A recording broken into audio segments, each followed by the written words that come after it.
The year was 1884, a summer so fierce the air itself shimmered like molten glass above the hard-packed earth. May Lynn stood in the clerk's office, the air stagnant and smelling of stale tobacco and dust. The man behind the counter looked at her with a mixture of pity and skepticism as he slid the deed across the rough-hewn oak.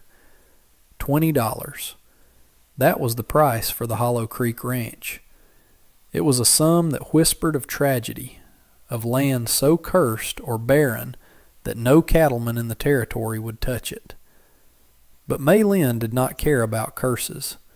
She laid her coins down with a steady hand, her fingers slender but calloused from years of laundering other people's linens. She was 29 years old, wearing a light blue prairie dress that had once been the color of a summer sky, but was now faded by the relentless sun.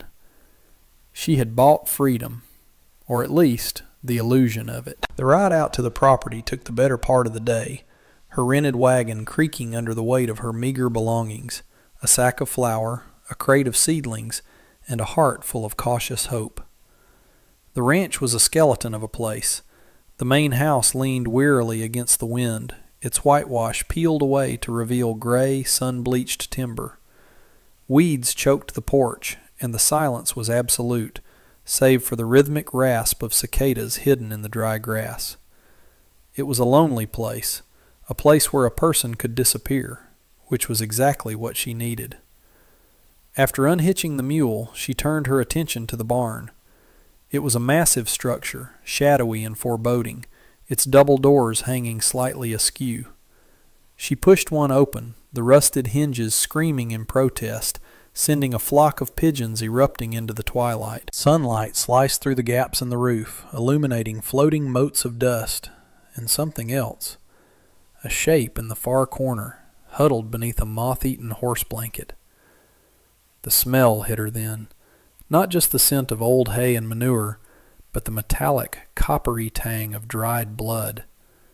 May Lynn froze, her hand instinctively going to her throat where her pulse hammered like a trapped bird. Logic told her to run, to scramble back to the wagon and flee back to the safety of the town that didn't want her. But May Lynn had run enough in her life. She took a step forward, the dry straw crunching beneath her boots. The shape groaned, a low, guttural sound of agony that was more animal than human. She moved closer, the light formed the doorway, catching the dull gleam of a revolver lying just inches from the man's limp hand. He was sprawled in the dirt, a man built of grit and sinew, wearing the dust-coated remnants of a duster coat. His face was turned away, hidden by the shadow of a hat that had seen better decades, but the dark stain spreading across his side told the whole story. He had been shot, likely days ago, and had crawled in here to die like a wounded wolf. May Lynn looked at the gun, then at the man. She could leave him.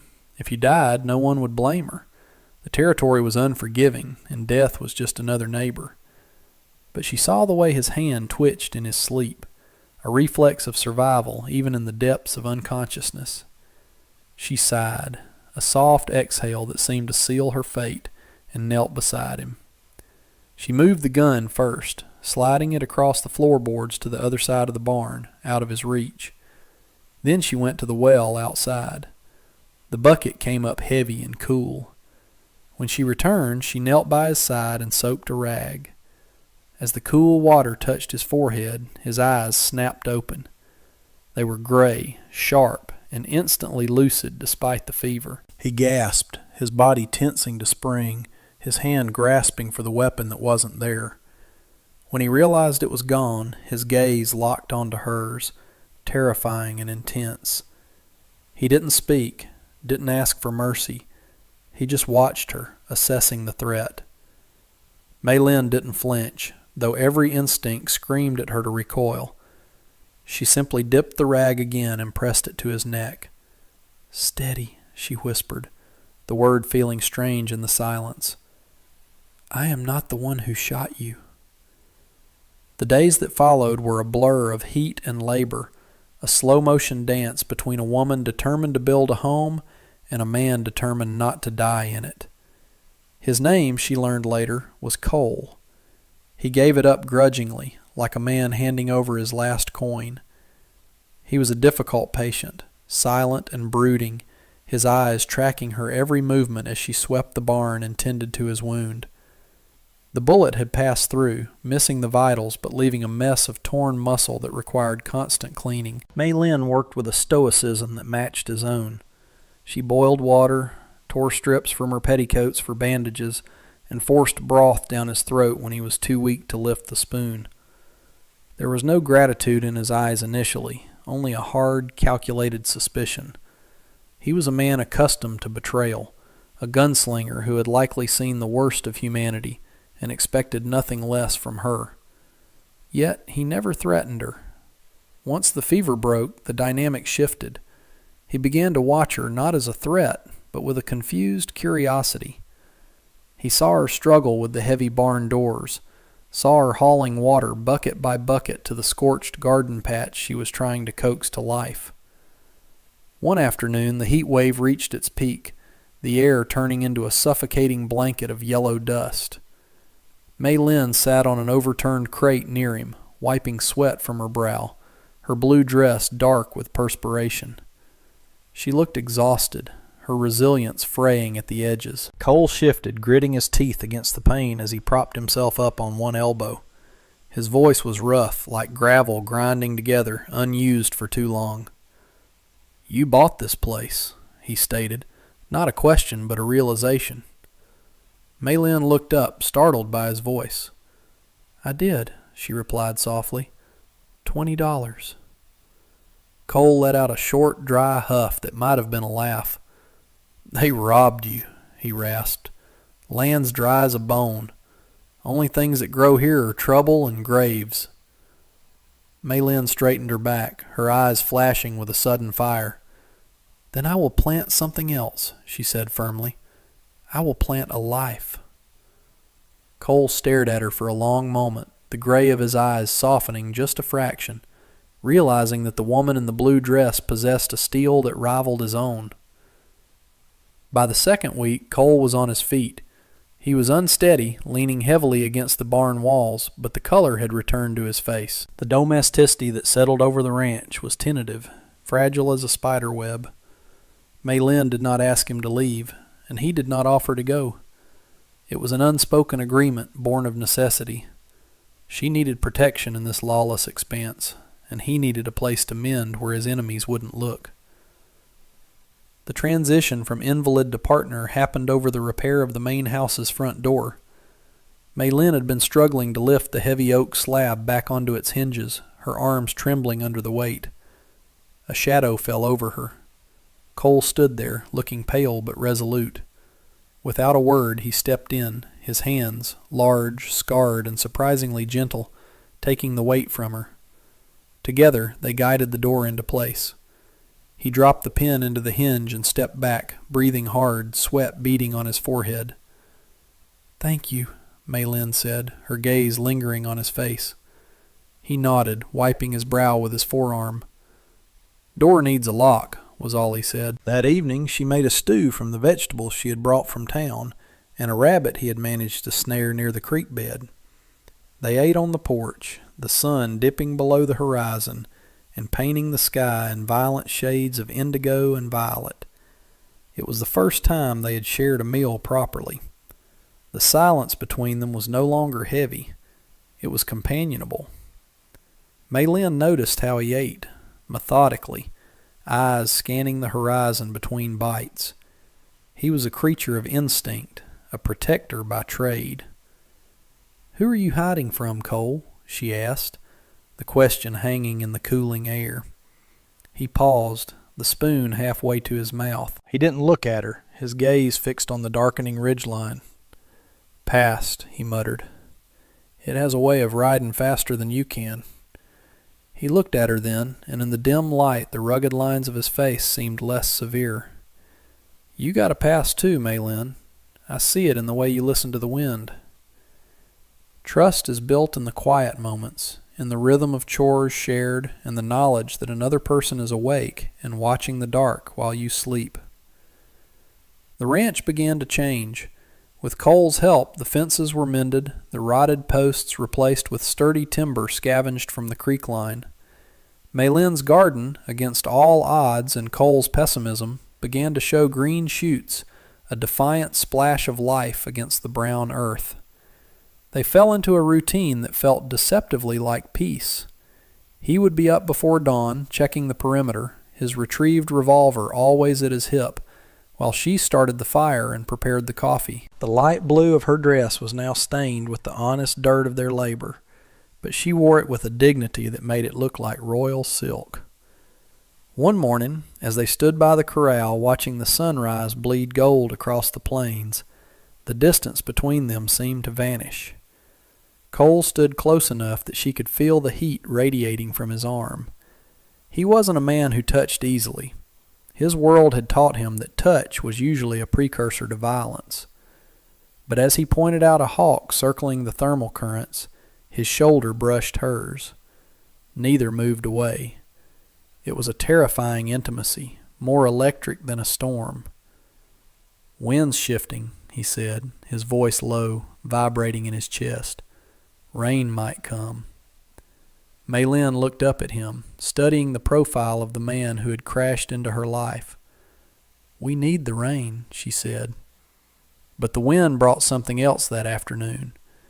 Maylin was hanging laundry, the wet sheets snapping in the rising breeze, when she saw Cole freeze. He was chopping wood near the barn, the axe raised mid-swing, but he had gone statue still. She followed his gaze to the southern ridge. A tiny plume of dust was rising against the blue sky, miles away but approaching steadily. It wasn't the wind. It was riders. Cole lowered the axe slowly, his face hardening into that stone mask she had seen the first day. The peace was over. The past had caught up, and it was riding hard. "Go inside," he ordered, not looking at her, his hand drifting to his gun belt. "Bar the door, Maylin." The way he said her name, with a desperate sort of protectiveness, sent a chill through her that had nothing to do with the wind. The dust cloud solidified into shapes, 5 riders emerging from the shimmering heat haze like specters summoned by the devil himself. They rode with the arrogance of men who knew the law did not reach this far out into the scrubland, their horses kicking up grit that tasted of sulfur and bad intentions. Cole stood on the porch, his posture deceptive in its relaxation. To an untrained eye, he looked like a weary ranch hand taking a break. To Maylin, watching through the crack in the shuttered window, he looked like a coiled rattlesnake waiting for the boot to land. She had disobeyed him, of course. She hadn't barred the door. Instead, she had retrieved the double-barreled shotgun from the mantel, a relic left by the previous owner, heavy and smelling of rust, and loaded it with trembling hands. She would not hide in the dark while he bled for her land. The riders slowed as they reached the yard, the leader pulling his massive bay horse to a halt near the well. He was a man named Pike, a figure from Cole's past, wearing a vest of black leather that creaked as he shifted in the saddle. His face was a map of old violence, scarred and sun-beaten, his eyes hidden beneath the brim of a hat stained with sweat. "You're a hard man to kill, Cole," Pike called out, his voice carrying easily over the buzzing of the cicadas. He didn't draw his weapon, not yet. He just rested his hands on the saddle horn, a predator savoring the trap. Cole didn't answer immediately. He spat into the dust, a gesture of supreme disrespect. "You're trespassing," Cole said finally, his voice flat and devoid of fear. "Turn around." Pike laughed, a dry, rattling sound. "We ain't here for the view. We're here for the bounty on your head. And seeing as this place," he swept a gloved hand toward the dilapidated house, "looks like it's barely standing, I reckon the lady inside won't mind if we burn it down to smoke you out." Inside the house, Maylin's grip tightened on the cold steel of the shotgun. The air in the room felt heavy, charged with the electricity of the approaching storm. She watched Cole's hand hover millimeters from his hip. The silence stretched, thin and brittle, until the wind suddenly died, leaving the world in a terrifying, breathless vacuum. The first shot was not fired by Pike, but by the nervous young rider on his left, who mistook the sudden flash of lightning on the horizon for movement. The crack of the pistol shattered the afternoon, and the world exploded into chaos. Cole moved faster than thought, diving behind the water trough just as the wood of the porch railing disintegrated into splinters where he had been standing a heartbeat before. Bullets hammered the house, punching through the thin timber walls, sending jets of dust into the air.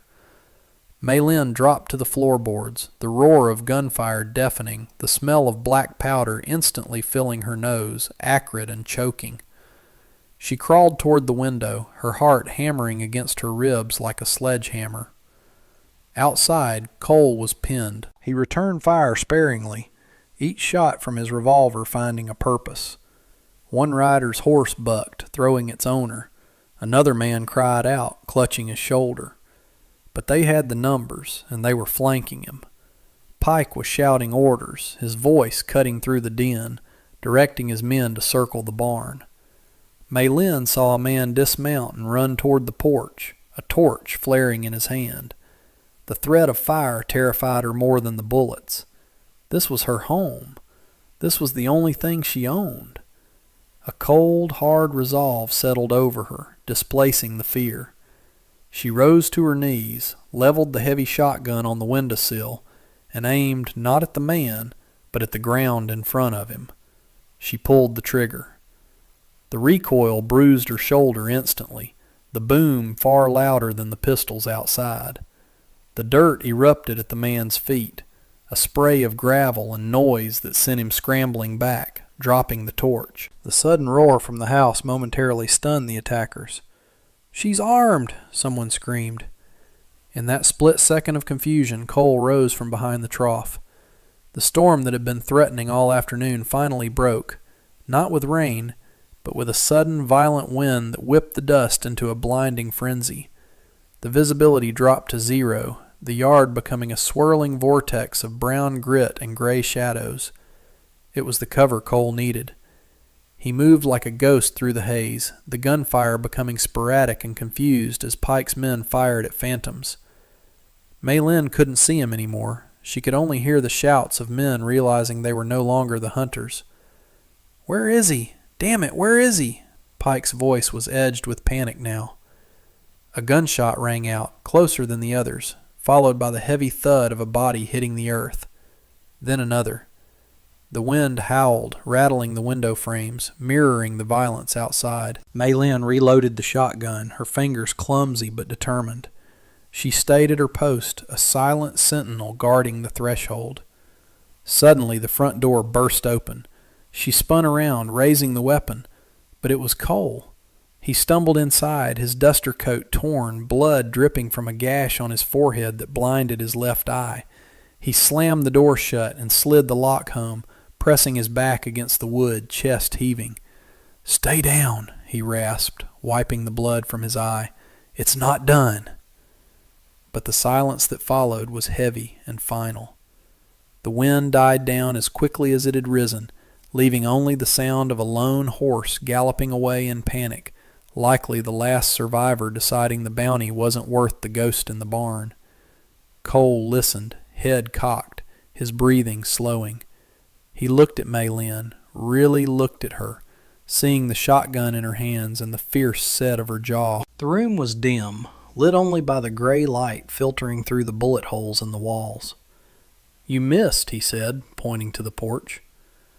Maylin lowered the gun, her arms trembling now that the adrenaline was fading.